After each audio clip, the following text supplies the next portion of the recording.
إن الحمد لله نحمده ونستعينه ونستغفره ونؤمن به ونتوكل عليه ونعوذ بالله من شرور أنفسنا ومن سيئات أعمالنا من يهد الله فهو المهتد ومن يضلل فلن تجد له وليا مرشدا وأشهد أن لا إله إلا الله وحده لا شريك له وأشهد أن محمدا عبده ورسوله اللهم صل على محمد وعلى آل محمد كما صليت على إبراهيم وعلى آل إبراهيم إنك حميد مجيد اللهم بارك على محمد وعلى آل محمد كما باركت على إبراهيم وعلى آل إبراهيم إنك حميد مجيد إن خير الكلام كلام الله وخير الهدي هدي محمد صلى الله عليه وسلم وشر الأمور محدثاتها وكل محدثة بدعة وكل بدعة ضلالة وكل ضلالة في النار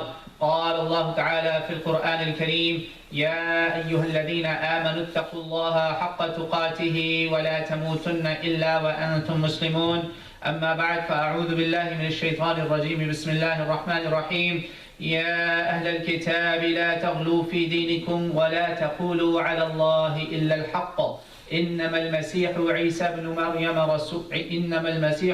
ابن مريم رسول الله وكلمته ألقاها إلى مريم وروح منه فآمنوا بالله ورسله ولا تقولوا ثلاثة انتهوا خيرا لكم إنما الله إله واحد سبحانه أن يكون له ولد له ما في السماوات وما في الأرض وكفى بالله وكيلا.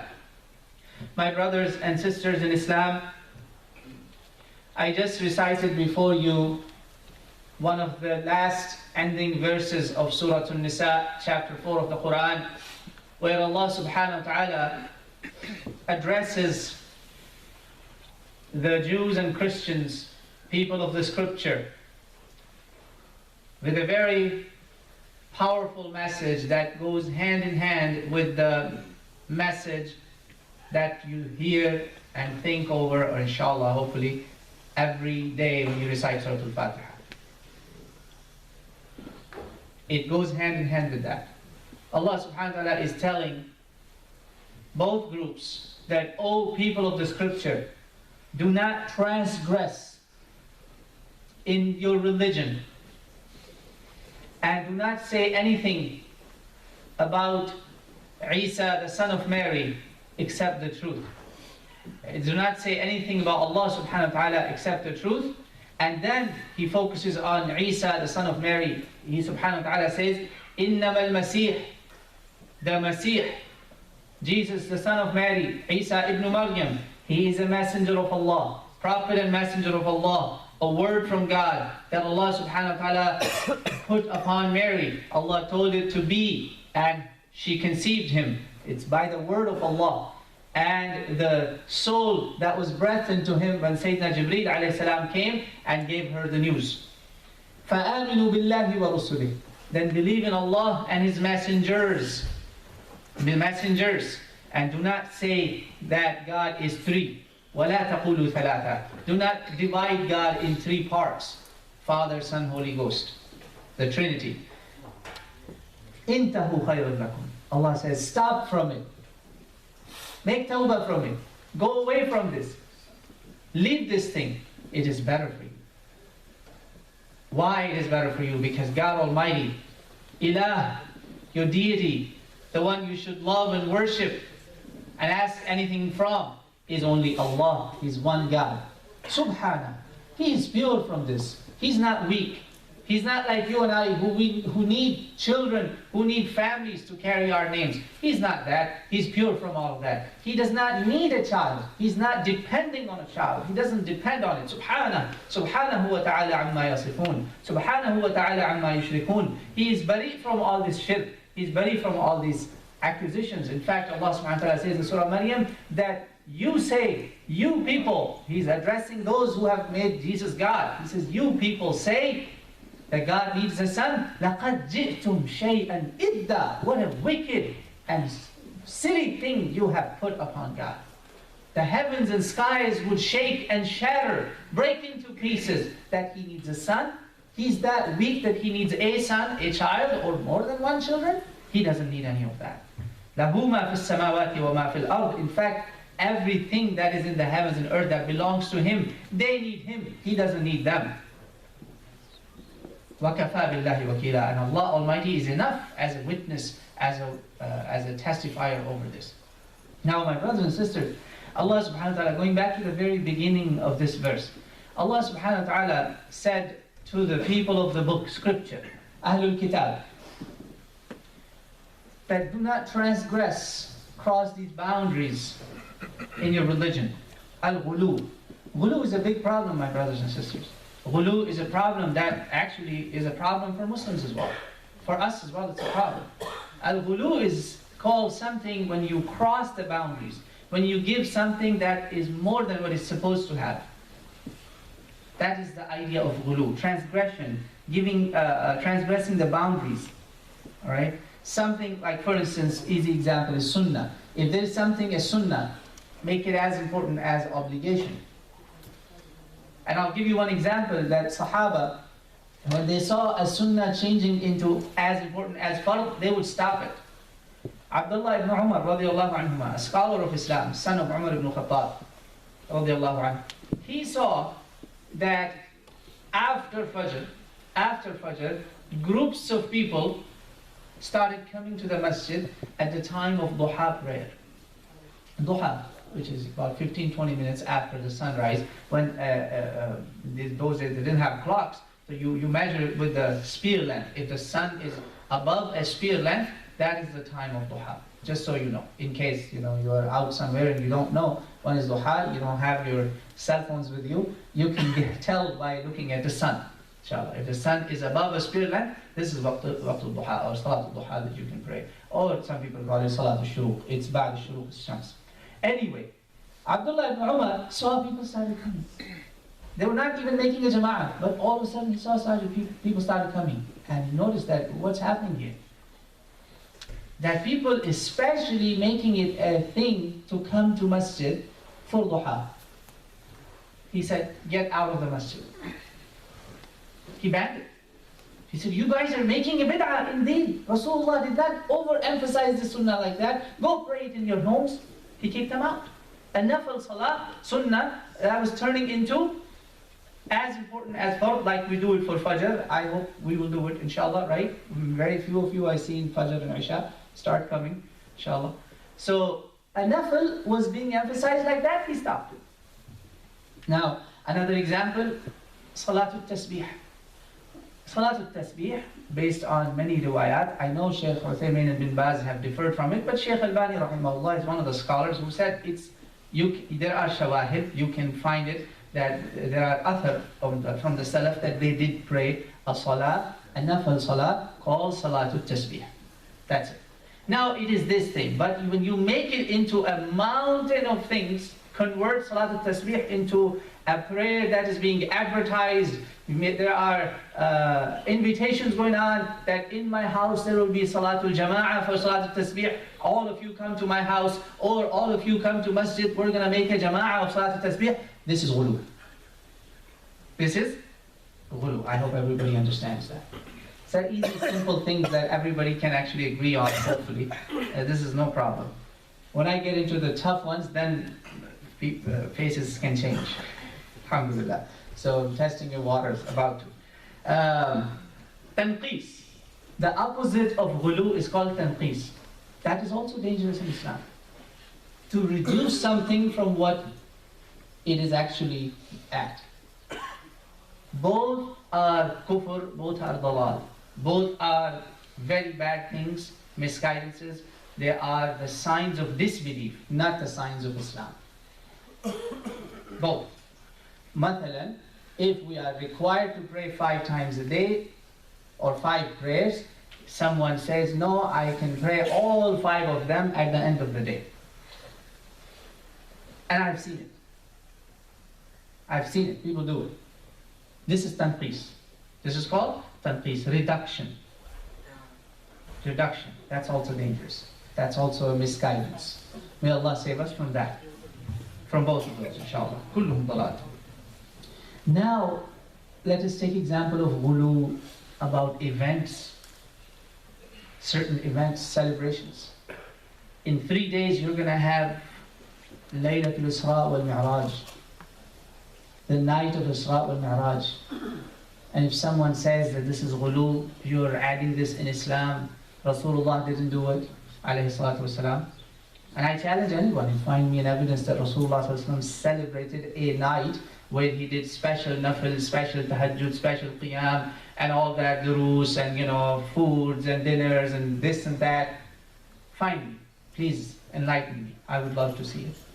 He didn't do it. But you will see advertisements going on. People make flyers about it, and let's do this and let's do that. Al-Isra wal-Mi'raj is a factual event, a miracle of Rasulullah. 2 years ago I talked about it in details. No doubt about it. Rasulullah in one night, Allah subhanahu wa ta'ala took him from Masjid al-Haram to Masjid al-Aqsa. Subhana alladhi yasra bi'abdihi laylan min al-Masjid al-Harami ila al-Masjid al-Aqsa. الذي باركنا حوله لنريه من آياتنا إنه هو السميع البصير. No doubt about it. This is Quran. Al-Isra. Like a Western scholar here, non-Muslim, said it's the horizontal journey. The vertical journey. That's vertical. Horizontal part. Horizontal, and then the other one is vertical, where you're going above. That's Al-Mi'raj. I was surprised, wow, subhanAllah, how simplified they made Al-Isra wal-Mi'raj. Non-Muslims. So even non-Muslims now believe in Al-Mi'raj, Al-Isra wal-Mi'raj. How could a Muslim not believe in Al-Isra wal-Mi'raj? So the first part of journey is on earth, with earth. Rasulullah travels on Al-Buraq from Masjid al-Haram to Masjid al-Aqsa. No doubt about it. And he becomes Imam al-Anbiya there. He leads the prophets of Allah. All the prophets of Allah, prophets and messengers of Allah came and prayed behind him. In what shape, in what fashion, we don't know that. He told us, we believe it. Amanna sadaqna. Sadiq al-Amin is telling you and me. If Sadiq al-Amin tells you and me, we have no problem. We shouldn't have a problem. If you have a single doubt, then Islam is in question. You're not Muslim then. So, Al-Mi'raj, when he goes towards the heavens, all the way, where Jibreel alayhi salam also stops. That far as he could hear the scratching of the pen. It's called Al-Mi'raj. وَالنَّجْمِ إِذَا هَوَى مَا ضَلَّ صَاحِبُكُمْ وَمَا غَوَى وَمَا يَنْطِقُ عَنِ الْهَوَى إِنْ هُوَ إِلَّا وَحْيٌ يُوحَى عَلَّمَهُ شَدِيدُ الْقُوَى ذو مرة فاستوى وهو بالأفق الأعلى ثم دنا فتدلى فكان قاب قوسين أو أدنى فأوحى إلى عبده ما أوحى ما كذب الفؤاد ما رأى أفتمارونه على ما يرى ولقد رآه نزلة أخرى عند سدرة المنتهى عندها جنة المأوى إذ يغشى السدرة ما يغشى ما زاغ البصر وما طغى لقد رأى من آيات ربه الكبرى. Saw many great signs of his Lord. Not لَقَدْ رَأَى اللَّهِ لَقَدْ رَأَى مِنْ آيَاتِ رَبِّهِ الْكُبْرَى. Al-Isra wal-Mi'raj. No problem. But what is ghulu? Ghulu about it?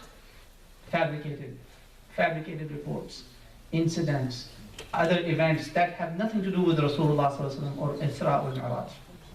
That's a problem. Celebration of the night. Then making a fast on that day. This is al-ghulu. This is all ghulu indeed. And Allah warned people of the Kitab, Jews and Christians, why not us? And Rasulullah warned us too, by the way, very clearly. When they were coming back from one of the ghazawat, I believe it was after Hunayn, but they saw a nation worshipping a tree. And they told Rasulullah same thing like people of Musa told his Musa alayhi salam, their messenger, that bring us a God like that. He said, Wallahi, you told me the same thing like Bani Israel told Musa. Like the Jews told Moses, you're telling me the exact same thing. Wallahi, by God, a time will come where if they go into a lizard hole, you will go after them. He said, oh Rasulullah, do you mean the Jews and Christians? He said, yes, the way they misled themselves, you're going to do the same thing. And we see it with our own eyes. With our own eyes we see it. May Allah subhanahu wa ta'ala guide us all. And one of the problems that I'm sure, inshallah, as I said before, our problem is not intentional misguidance. It is usually unintentional, misled by those that Iqbal says, با ضعيف و شاذ و مرسل قاریه او از خطیب و دیلمی گفتار او. He talks about these types of hadith that are rejected. People are not supposed to take guidance from them. He says this is what our sheikhs rely upon. Da'if, shadh, mursal.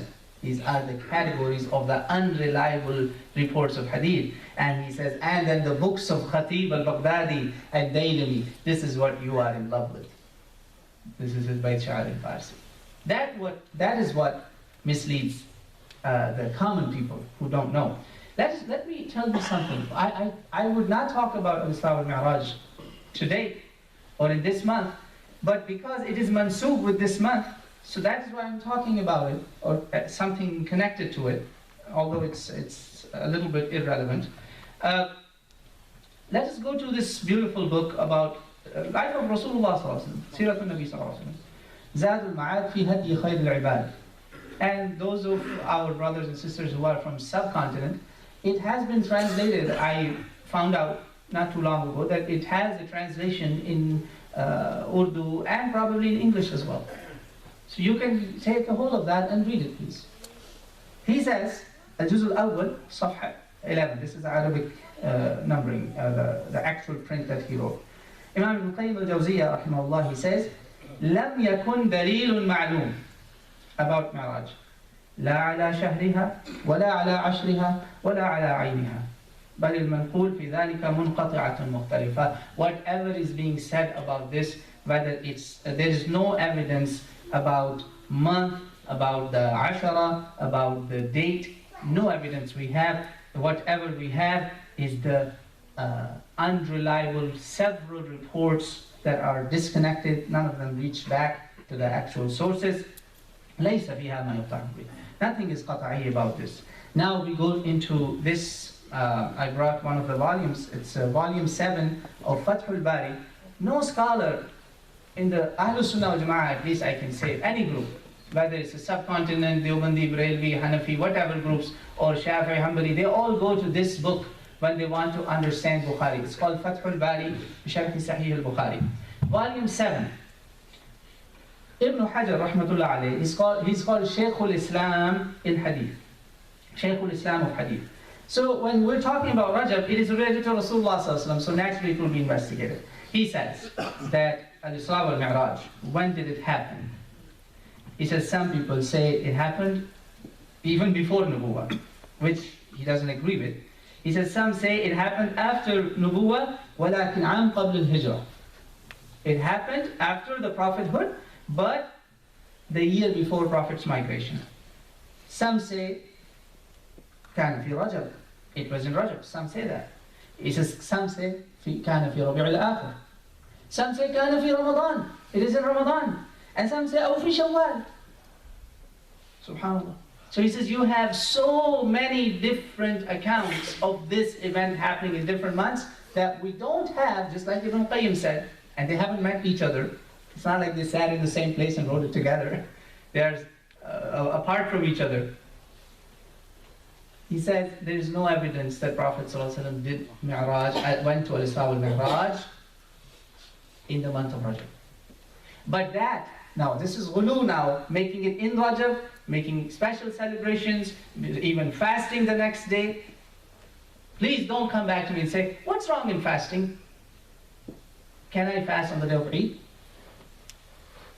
Let me ask that counter question to that person who thinks, what's wrong in fasting? Can I fast on the day of Eid? Why I don't fast on the day of Eid? Because Rasulullah told us that shaitan fasts on this day. We have to follow Rasulullah sallallahu alaihi wasallam by saying La ilaha illallah Muhammadur Rasulullah. By saying La ilaha illallah Muhammadur Rasulullah, am I not affirming that I'm going to follow Allah's kitab and sunnah of Rasul sallallahu alaihi wasallam? This is my religion. So don't give that ignorant argument that what's wrong in fasting? What's wrong in staying a night up? No. Or Rasul sallallahu alaihi wasallam. Otherwise, you could be dancing up and down, you could be singing, you could be doing all kinds of things saying, this is good deed to me. Who will stop you from that? Nobody can stop you. But well, Allah subhanahu wa ta'ala has every authority to tell you what's wrong and what's right. And as a Muslim, we are required to listen to that. That is ghulu. Now tanqis, the group, a'udhu billah, may Allah guide them. What they do, they say, Mi'raj has nothing to do with Islam. Mi'raj never even happened. Astaghfirullah. Al-Isra wal-Mi'raj. That is tanqis. As I said, it can lead you to kufr. It can lead you to, or anyone, even me, to disbelief. There are people who will say Mi'raj is just a dream. It's a dream. Brothers and sisters, please make an effort to open the books of Seerah or Hadith, and you will be shocked. And hopefully, inshallah, enlightened after that, that Prophet went to paradise in his dreams many times. Many, many times. So if it was just another dream, why would Allah subhanahu wa ta'ala talk about it in the Quran? And all the pronouns and all the verbs are talking about a physical journey. Physical journey, not just something in the dream. You and I could dream about paradise too. Who knows? May Allah subhanahu wa ta'ala give us that, inshallah.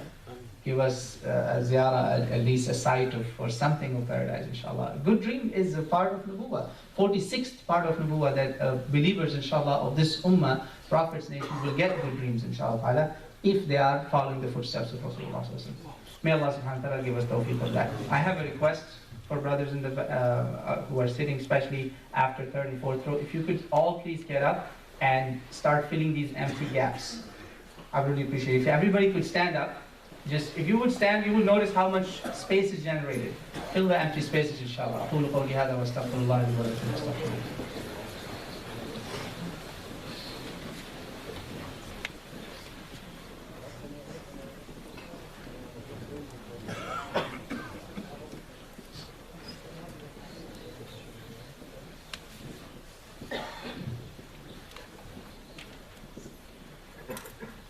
Alhamdulillah. Alhamdulillah Rabbil Alameen, as-salatu was-salamu ala Rasulihil Ameen. Allahumma salli ala Sayyidina Muhammad wa ala ali Muhammad. Now, my brothers and sisters, speaking of ghulu about Isa, the son of Mary.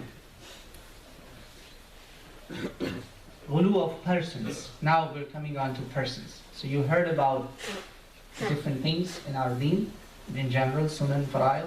Then you heard about events.